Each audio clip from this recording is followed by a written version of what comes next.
Welcome to another episode of today's Face Coalition Podcast, TOC Podcast. This podcast is brought to you by the BDC, but it's a podcast with the goal of highlighting Black entrepreneurs across Canada. For this third season, we have amazing entrepreneur, but today we have someone special with us because we have Sandra Odendahl from the BDC. Sandra Odendahl is Senior Vice President and Head Sustainability and Diversity at BDC. A trailblazer in sustainable finance, Sandra is leading all facets of BDC's sustainability and ESG strategy and programs, including the bank's renewed focus on the environment, diversity, equity strategy, and inclusion.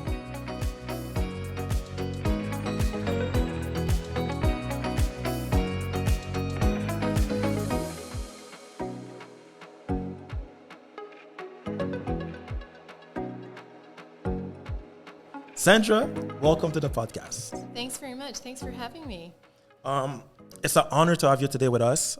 We understand that you're very busy, but we do appreciate the fact that you have time to tell us more about who you are, about the BDC, but also about sustainability. Before I start, I did give a quick introduction about yourself. Would you be open to tell us a bit more about yourself? Sure, thanks.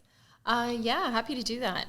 Well, so I'll start by saying I've been at BDC for just over 6 months now. I joined BDC. I was persuaded and lured into joining BDC from a role previously at one of Canada's big banks as a head of sustainability and social finance there. And the reason I joined BDC is that I was very compelled by its mission-driven, sort of purpose-driven goal to help make Canada a great place to start and grow a business. I've always been really interested in the tension between the need for jobs and economic development and growth and all that, but the tension between doing that, but also making sure that you're paying attention to the social effects and the environmental effects of economic development. So how do you balance that? And as many of us already know, that is sustainability, economic, social, environment. So, back in my early days, I got super interested in that, and that has been a constant thread through my career. Amazing. And I think it's actually important for me, but also everybody listening, to know even more about your background, because now you're in a position that your decisions are very important, but knowing that your passion and your desire to be effective in the sustainability industry is very important. It makes even more sense for people to even appreciate even more the work that you do.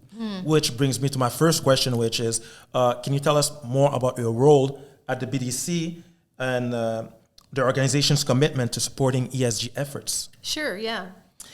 So at BDC, so my role is really to oversee the strategy. So I report into the head of strategy, which is actually great to start with.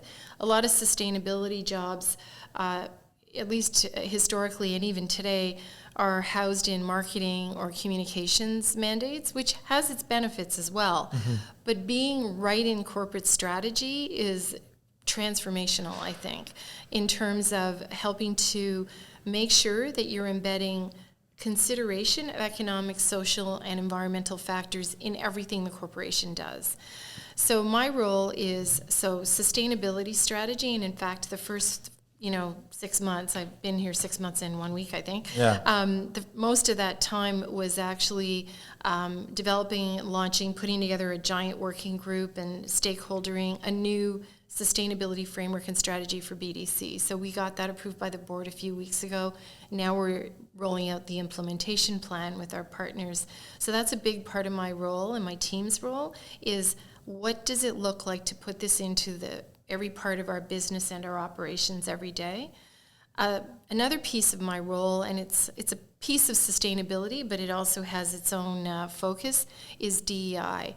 So very similarly, what does it look like for the bank to have a cross-cutting view of how do we want to integrate diversity and inclusion and equity and justice into everything that we do, right from the supplies that we buy, the way that our workforce and our workplace is designed, the way that we hire people and promote people, and right through to supporting our clients in diverse communities and making sure that we're conscious of the different needs and the different perspectives of people from diverse parts of of the community. So that is a big piece of my role. And then the third part, which ties into everything, is partnerships. So I also oversee strategic partnerships. Okay. And our strategic partnerships is an enabling team of 11 amazing people who work across the country to actually establish formal and sometimes informal, but usually the formal partnerships with organizations, mostly not-for-profit. It could be associations, but it could also be organizations like FACE, who are very well-established part of the community and who can help BDC amplify and leverage our ability to reach more entrepreneurs with financing, investment advice, whatever they need.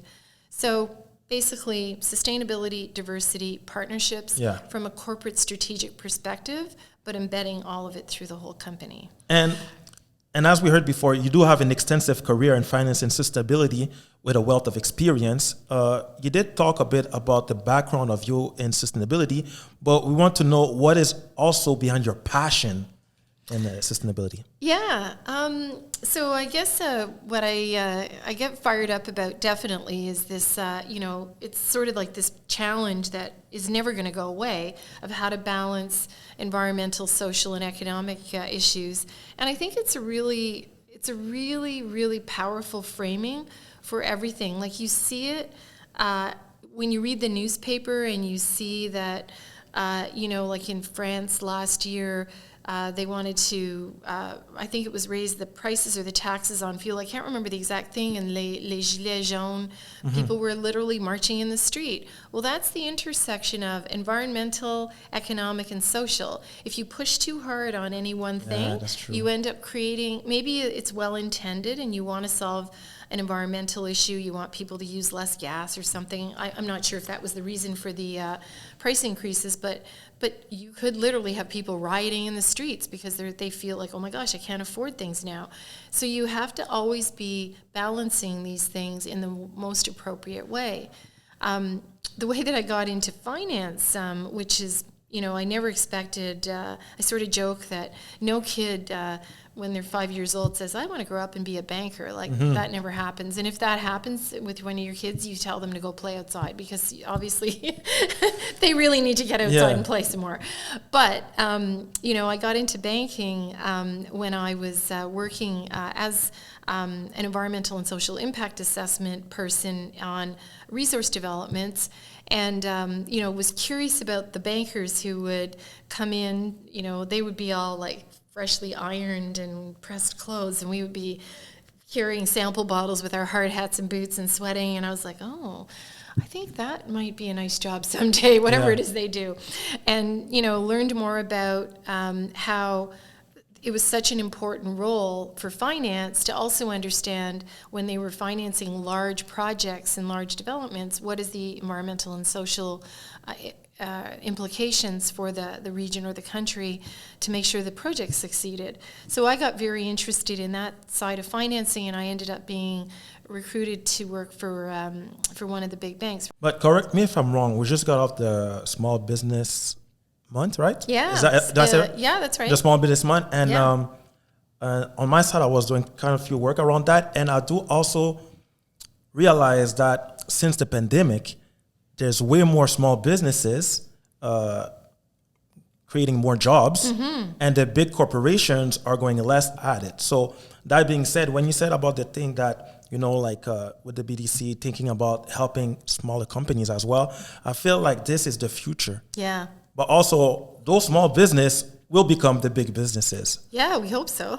Right? So I feel like that's a little like parenthèse I want to add to this episode. But it's an important observation. Yeah. 100%. Because most people, like you said, are working for small businesses. They are. and more people are even creating their businesses.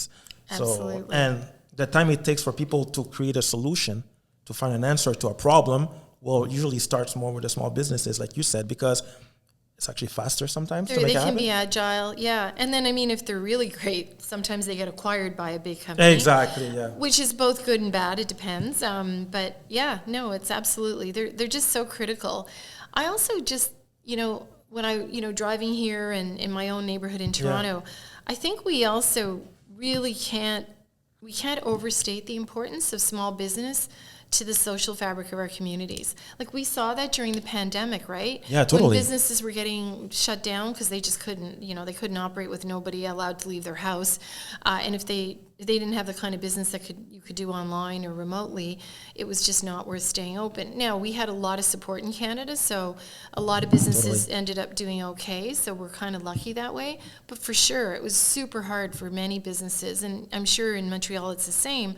You go down some streets, it's better and better all the time now. Yeah. But in the middle of the pandemic, right? it was hard to see. Right. It was hard to see. And but you're like, this is the fabric of the community. Yeah. The coffee shop where everybody would sit and have their coffee and run into their neighbors and chat, and the the local whatever store like that, and the people on the street walking because there's things to do and see on the street.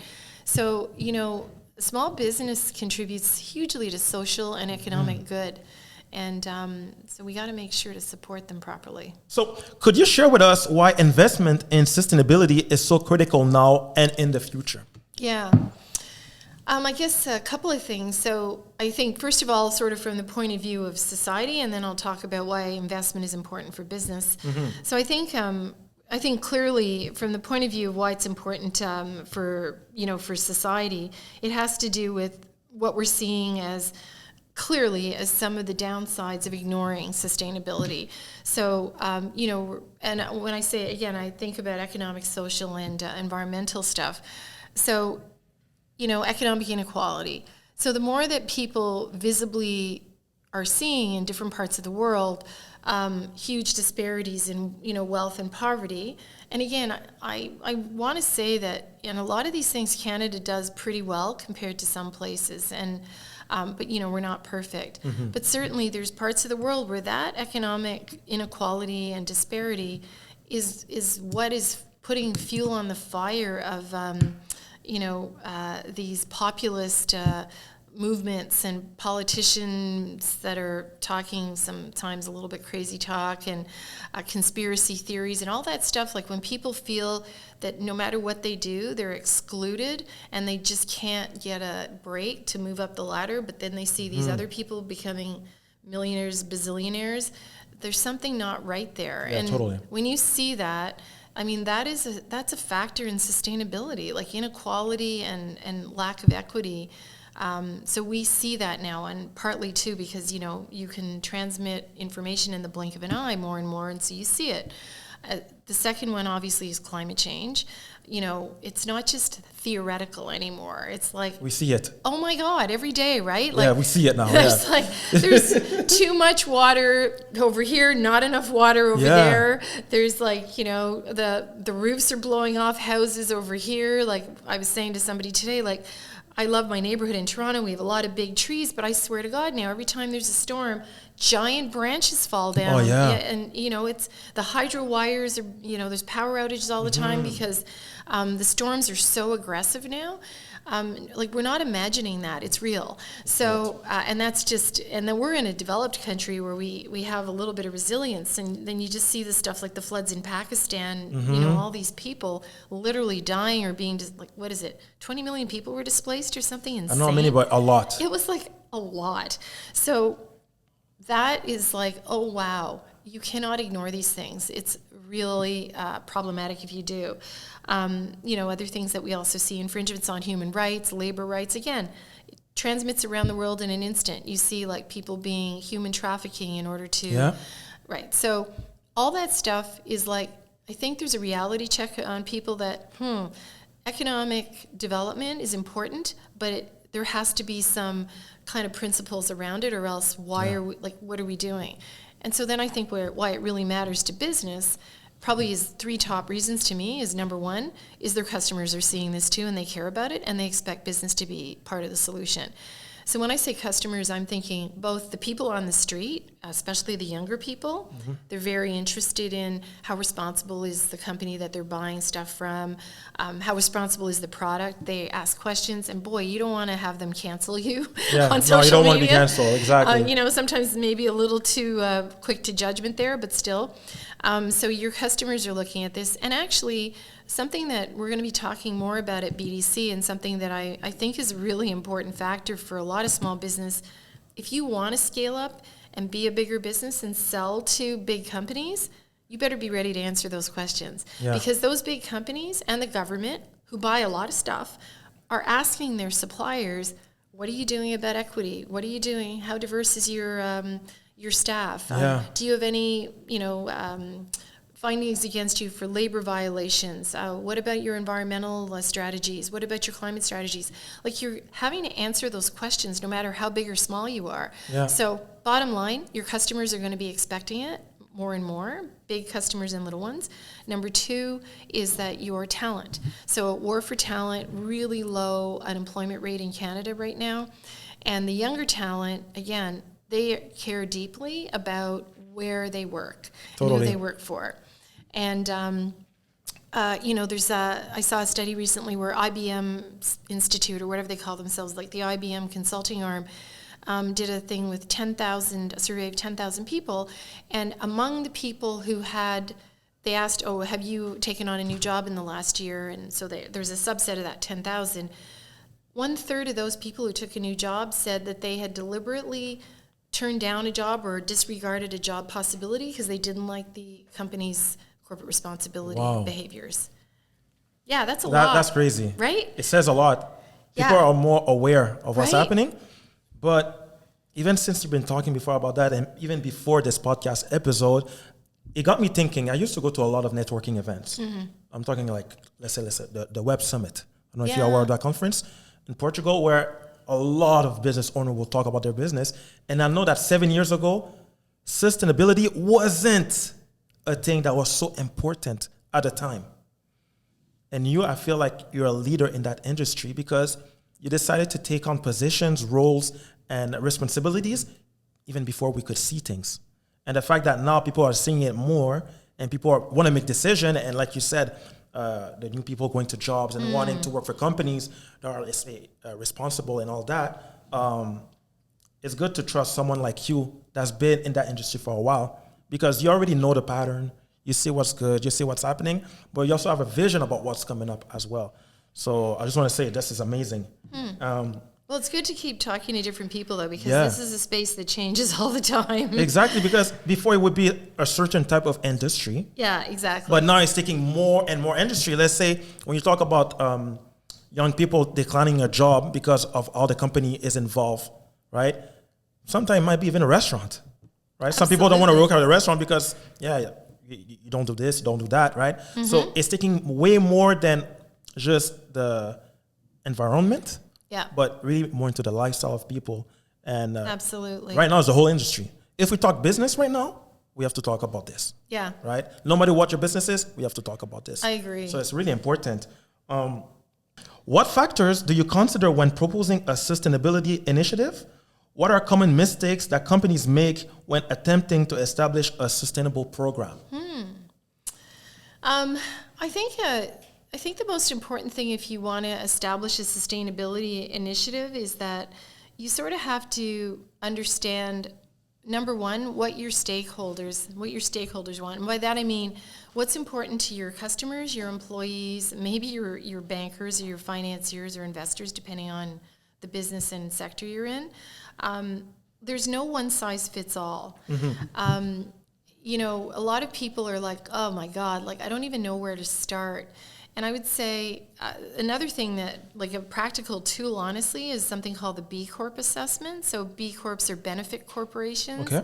And it's a global movement, and it started decades ago to encourage companies to be more sustainable. But it's kind of like the gifted program, it's like the companies that really want to go hard on this. And actually, I will say I'm very proud that BDC is a B Corp. Nice. But many companies that are B Corps are small and medium-sized businesses. And there's a few things that that are really important to think about. And it starts with number one, how are you treating your employees? And you sort of touched on that. So that's the social side of it. Mm-hmm. So how are you treating your employees is really a really fundamental thing. Are you giving them the right benefits? Do they, do they have a voice in the workplace? Again, depends on the sector you're in. Do you have a diverse workplace, et cetera? So you should be thinking about that. Anybody can do that. The second thing on B Corp, on sustainability for somebody who wants to get started, is think about the environmental, I want to call them aspects of what comes into your company, what you do inside of it, and what comes out. So what I mean is, your supplies. So everything that you buy has an environmental footprint, everything that we all buy. So are you asking a few questions here and there about where does that stuff come from? I'm supplying lots of coffee to my customers. Is it fair trade coffee? Is it packaged in a way where there's a mountain of plastic that has to get thrown in the landfill site at the end, or is it reusable stuff? Mm-hmm. So supply chain, look at your suppliers. What are you doing in your company? So in the workplace every day that has an environmental impact. Again, you could think about solid waste. You could think about the amount of energy you're using. Yeah. That's a huge one. And sometimes that's an easy one, because if you change some things around, you could also save some money. That's true. Right?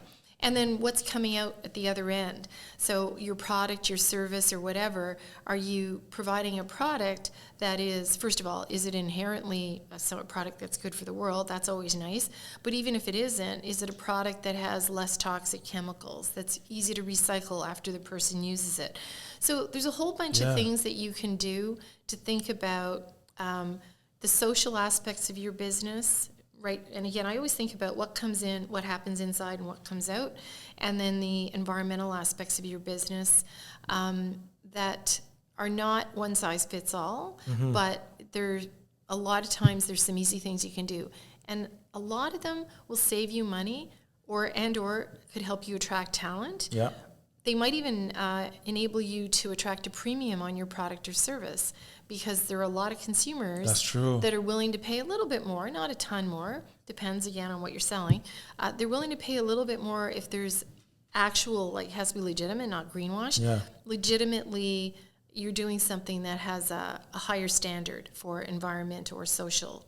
People are looking for that. Other people are actually going out of their way just to find that as well. And 100%, yeah. I feel like you did share economical and social metrics when it comes to sustainability. But for you, what would be the most important metrics people can use to track and monitor sustainability indicators? Yeah, again, totally depends on what are the most material issues for the business that you're in.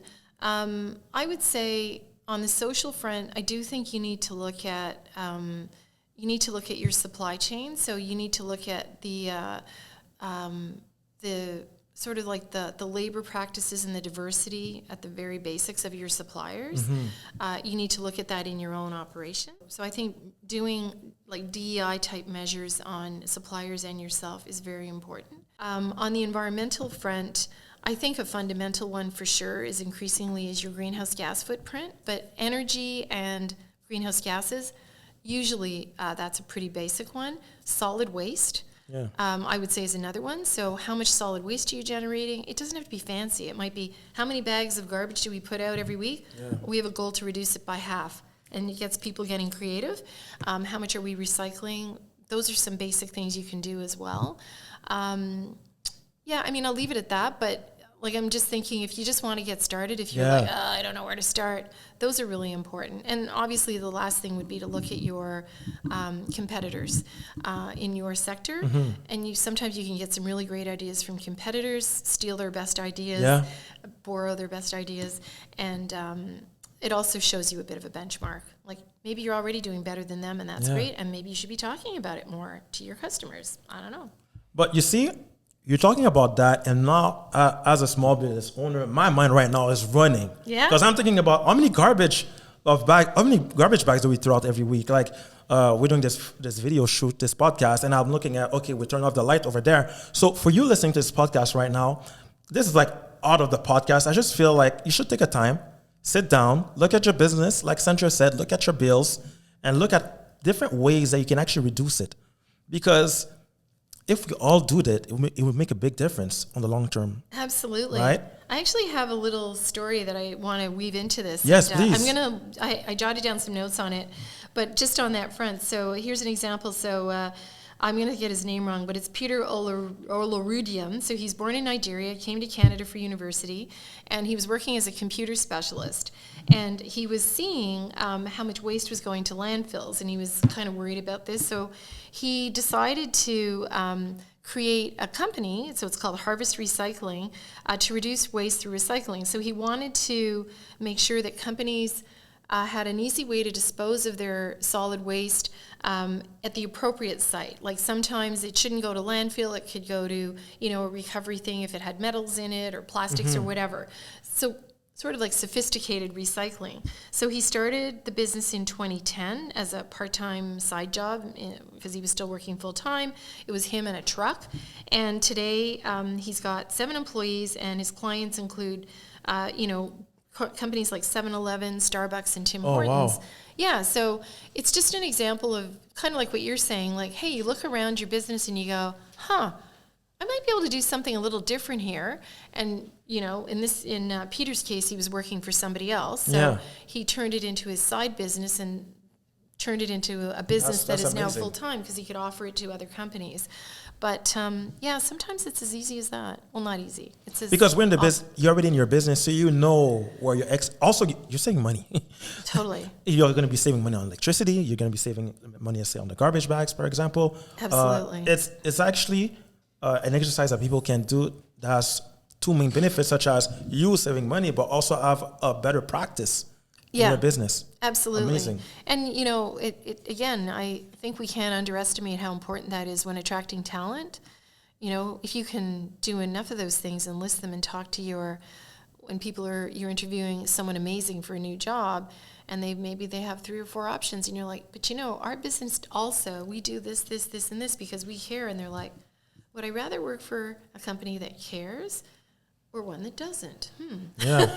No, but and also, you talk about the talent deciding if they want to work somewhere and this making a big impact on their decision.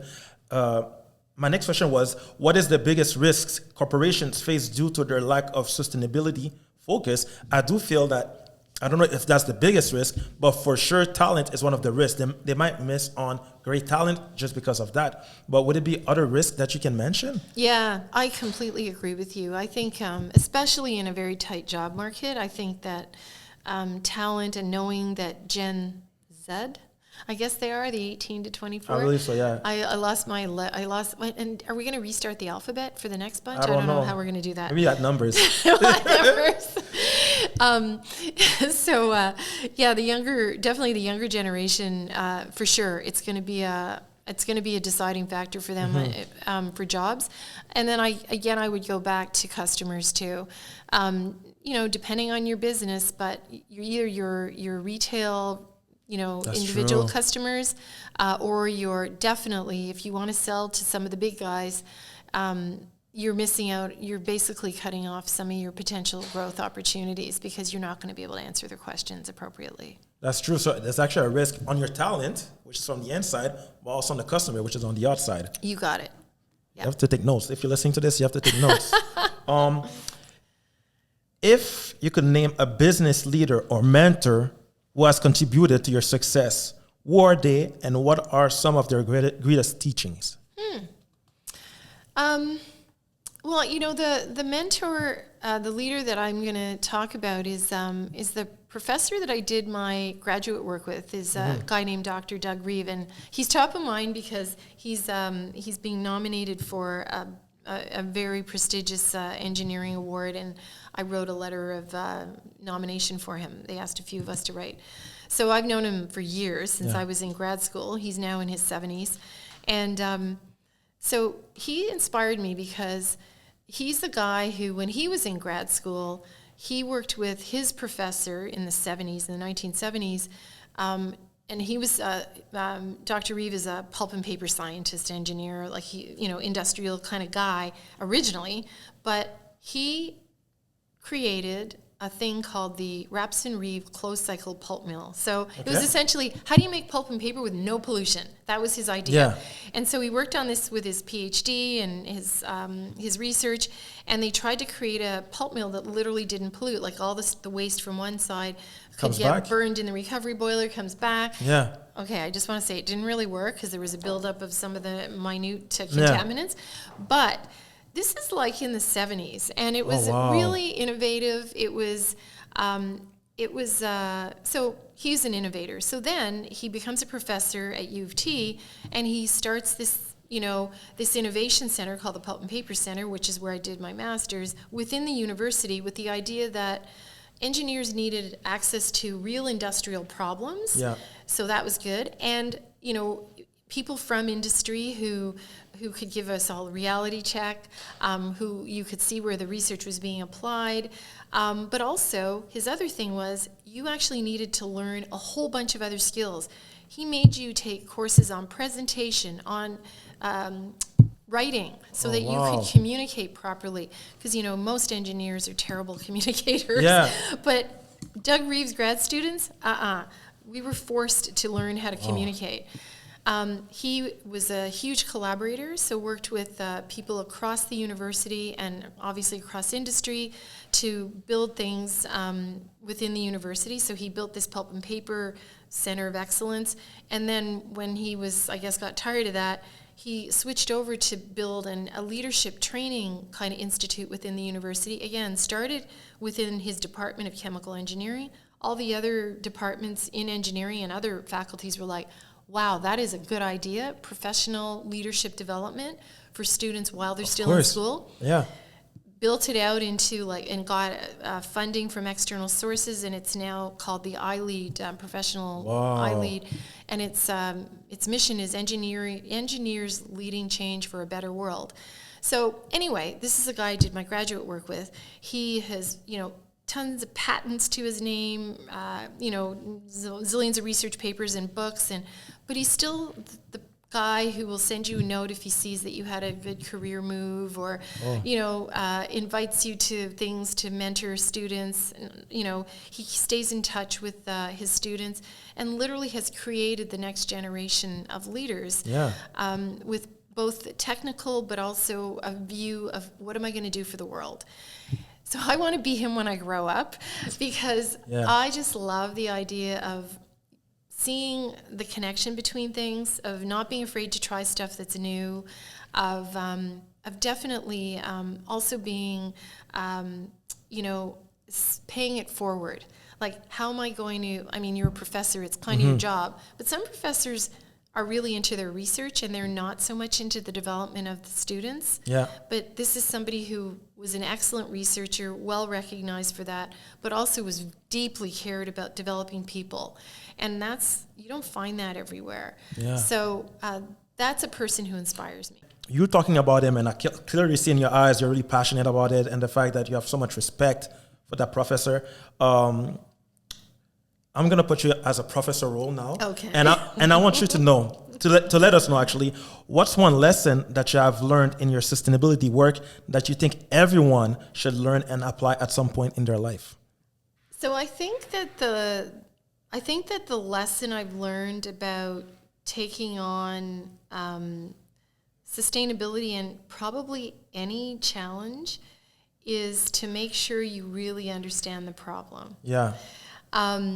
And I actually like to think that, while I've worked in finance and most of my career now, and in fact I even did a finance designation because I wanted to understand what those bankers were talking about. Yeah.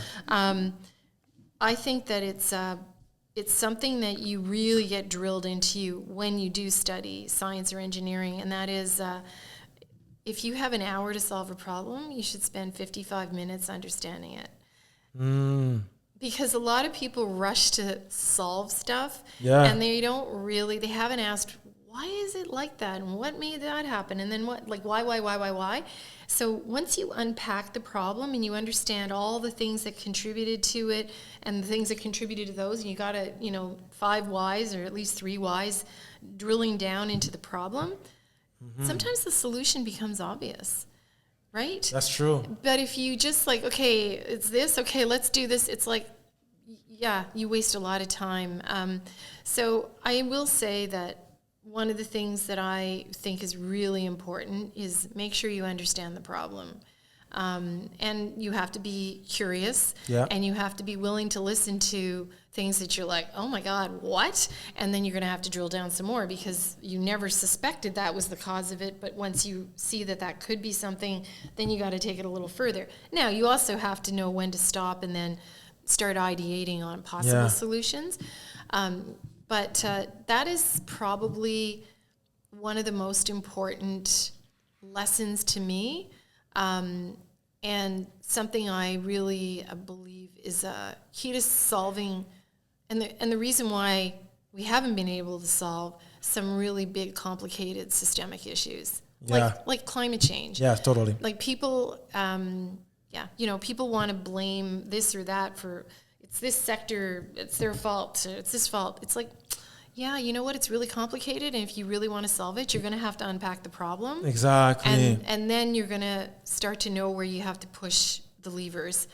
It's bigger than what the eye sees. It's like an iceberg. You see something, but it's way bigger than that. It's like an iceberg. Almost every kind of important challenge is like an iceberg, and you have to assume that you're going to have to like put on your diving gear and get down there and make sure you fully understand it before you start rushing off to solutions. Exactly. And from talking to you, meeting you today, which is amazing, my question is, do you still have challenges? Because I do feel like every time you have a challenge, you find ways not only to know more about the problem, but you sometimes, I guess you decide even to go out of your way to learn, such as, for example, you studying finance, to understand the banker's language, for example. You still feel challenged, and what is a challenge that you have right now in your job, in your position that you have, and what are you doing to tackle it? Okay. Yeah, so I guess for me, the challenge in my current job is now that we have a sustainability strategy and framework for the bank, is what does it look like, as one executive said, take it down from 100,000 feet and now show it to me at 10,000 feet and then like at 5 feet. Okay, yeah. Like, what is it actually, and you and I just talked about that. How do you actually operationalize this in the different places in the organization? So if you're doing investments, or if you're doing loans to small companies, or if you're doing partnerships with, partners that work in diverse communities, what is it that we actually want to start doing or stop doing or do more of or less of in actual on the ground? Now that we have our North Star, we have, a layer below the North Star, we have some areas where we know we want to make an impact. Now what does it look like for real? So that's a challenge, but it's like super fun. For you, I feel like this is amazing. I can't wait. It's super cool. But I think there's something there too in a small and medium-sized business, right? And we've talked about it a bit earlier. So you sort of know, like, oh, I want to make my company move up the ladder on sustainability. Oh my God, where do I start? Well, that's the same challenge I have faced too. It's just a different kind of company, a different size company, but it's the same thing. Yeah, totally. It's like, what do I actually start with, and where do I start it? And what are the things that we're already doing that maybe we want to talk about more because we haven't been? And it comes to the point where you need to understand the full spectrum of things before being able to move the needle. Yeah, I mean, you do. You need to sort of understand the landscape. I also think, you don't want perfection to be the enemy of the good. Yeah, true. So I would say, too, for anyone from a small business who's listening, like, you don't have to wait to know everything, but you definitely should have a good sense of, the stuff we talked about, like the most important things to your customers, the most important things to your employees, what your actual business, what impacts it has on the world, and which ones you should be managing. But it doesn't have to be like a really heavy, horrible experience. Like totally, yeah. You can, like you just said, like there's some things you look around and you go, I could probably do something about that. Pretty much next week if I wanted to. Exactly.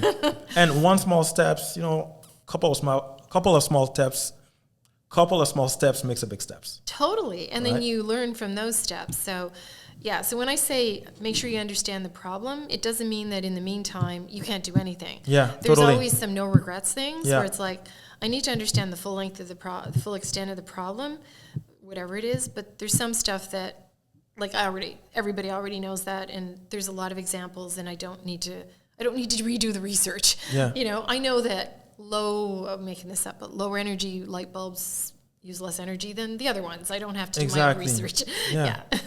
Actually, Sandra, I want to say that I do have a last question, and I can say that anybody listening to this right now, for sure they want to know more. For sure they want to be able to make their own decision, to be more sustainable, to know more about you as well, because not only the subject that we talked today is very important, but for me, even I worked with recycling company in the past. I have partnerships with composting company as well. But for me, that subject was always a bit, not corporate, but a bit too formal. Let me put it that way, a bit too formal. Whereas talking with you today made me understand more of this was important in my lifestyle. Right. So where can people find more about you or more resources on sustainability practices? Yeah. Well, I mean, certainly, please reach out on LinkedIn. So I'm happy to. I love connecting with people on LinkedIn because it also brings in different feeds and you get different perspectives. So there's a lot on LinkedIn, and that way you can also see. I probably should post more, but I don't. I don't post as often as I should, but I definitely I connect with a lot of people in the sustainability field, so you can learn through my connections. If you want to learn more, in the near future, you're going to see a lot more on bdc.ca as our strategy rolls out. Again, that's amazing. One thing. Yeah, so that's one thing we know for sure is people within BDC and people in the community of small and medium-sized businesses are really keen to have information that's targeted to them because again, you see a lot of information. It's like, I don't have 10,000 employees in 50 locations across the country. And I don't have a sustainability team. I can't do that. So we need stuff that's tailored to small businesses. There is some stuff, we do have some stuff on bdc.ca already, though. So I would suggest you can check that out. I would also suggest to take a look at the B Corp and B Labs websites because there's an assessment tool there. You don't have to want to become a B Corp to do it, which is, you are incorporated differently. But the assessment tool is also just a way to see the kinds of things that small and medium businesses can be thinking about. Yeah. And it may be that, there's 4 or 5 of those that you answer the question, you're like, oh, yeah, no, I am not doing that, but that's a good idea. I think I could do that. Yeah. And I should be doing that. There are some resources from the federal and provincial governments. There's quite a bit out there, and depending what city you're in, you might find some municipal sources. So I used to sit on the board of the Toronto Atmospheric Fund. So for people in the Toronto region, Toronto Atmospheric Fund has a lot of. They're all about reducing the carbon footprint within the Toronto region. So they have a lot of interesting, case studies and research, a lot of stuff about buildings and how to make buildings have less GHG impact. Wow. So, I think there's a lot of tools out there. But, yes, hopefully we'll be able to bolster the BDC offerings, too, in the coming months. Well, it's good that the BDC decided to make it more accessible. Yeah. Right? Information is the key right now. Totally. And people need to find it more accessible. So it's amazing that one of the plan right now is to actually roll out more content, I believe. It is. In order to help people to understand, right? Yeah. That's the key. And on that note, thank you so much for your time you. Today. It was supposed to be like 30 minutes and we just kept talking. It's been already you're going to have to do a lot of editing. No, I feel like I will take this and just put it right there because the information that you share is so important. It gives new perspective to people, and people do understand that they don't need to have the craziest, biggest company in the world making, I think you said $bazillion. Yeah, that's it's a finance term. Money for them in order to make a difference in their business, but also to be more sustainable. So I just want to say thank you. Thank you again also for the BDC to be sponsoring this season of the TOC podcast, Face Coalition. Like I said earlier, the goal is really to help Black entrepreneur across Canada And having this discussion today not only is going to help them, but open their eyes about different ways for them to go into their business, but to also improve their business. Where can people find you on LinkedIn, you said? Yeah, I think LinkedIn is it's a great place to connect. So I'd love to hear from people on LinkedIn if they want to reach out. That'd be fantastic. Perfect. So thank you for listening. This is another episode of the Face Coalition TOC podcast. And on that note, I'm your host, Steve, and we had Sandra with us. And I hope you enjoyed the podcast episode of today. It was a big episode, but I'm pretty sure people had their notepad out, taking notes. And on that note, we'll see you in the next episode. Thank you.